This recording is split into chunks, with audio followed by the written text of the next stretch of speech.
So I'm going to do a little follow-up video on the coin flip simulation just to see how you did, because a big part of being successful in this class is going to be able to see how you cope with a set of directions and then be able to produce a product based on that. Because that's a lot of authenticity in terms of how it works for programmers. They have a problem, and they just have to write software that solves this problem. So a lot of the process is reading and understanding and defining the problem. So let's take a look at I'm going to assume that you've been through the entire, I'll pull it in, I'm going to assume that you've been through this entire thing and you've done all of this work and that you already have a part one done and that's already been completed and that your part two, I'll take a look, is also done, so I'll pull that up. And this is my answer, so check yours against mine because you'll get this when you hand it in. Now, let's take a look at how you answered some of these other questions. Write an if-else statement to express the following real-life situation. Mary likes ice cream and always chooses chocolate unless there is no chocolate, in which case she chooses strawberry. But if there's no strawberry, either she settles for vanilla, or she settles for vanilla, which is for some reason always available. If you've ever gone to an ice cream place, it's kind of true. So she's going to do Mary's choice, right? So we're going to write this. And if chocolate, and this is where we're going to use something called Boolean logic. If chocolate is true,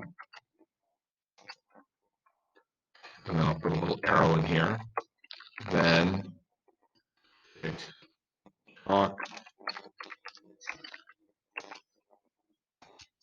else strawberry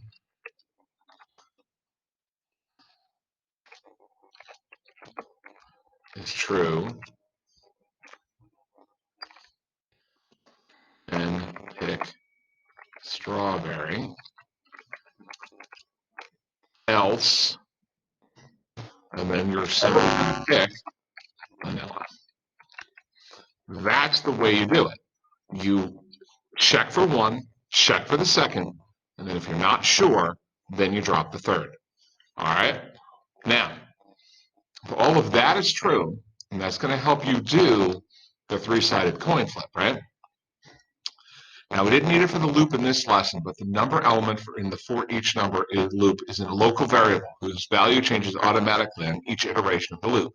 So in other words, the number element right here, this thing right here called number, it changes automatically each time you go through the loop. For example, in this loop, number would start at 1, and it goes to 2, 3, and 4. So each time I go through it, it's going 1, and then it goes through it again, it goes 2, then it goes through it again, it becomes 3.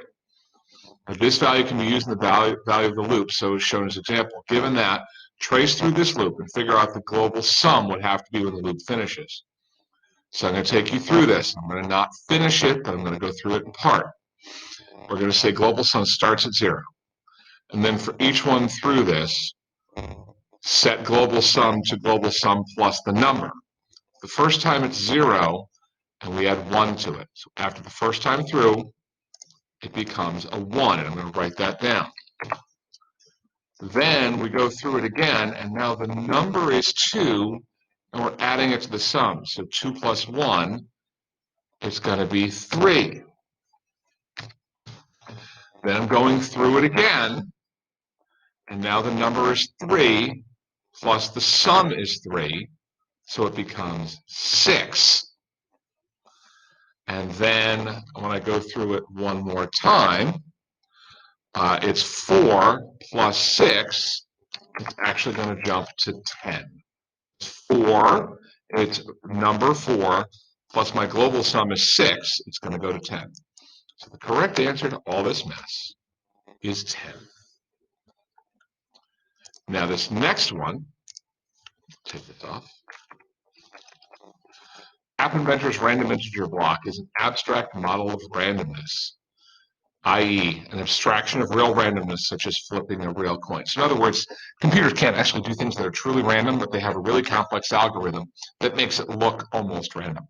So what would you say about the random integer block if you ran the coin flipping situation 10,000 times? And the result was that it came up heads 55% of the time. And we said we ran it And then when we run the higher numbers, it gets closer to 50-50. If you run your experiment and you run it 100 times, it's going to come up 50-50-ish. When you run it 1,000 times, it's closer to 50-50. When you run it 10,000 times, you're going to have to wait, but it'll be a lot closer to 50-50. It'll be a lot closer to 5,000, 5,000. Won't be exact. But if that's what happened, you'd be talking about it has a small bias, or a slight bias. Write that in.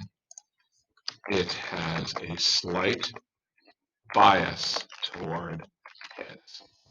Okay, that's what you'd be saying. Now, take that off. Next, complete the tutorial, do this section. So if you completed your blocks, then I'll get back and I'll show you how that is in the next video.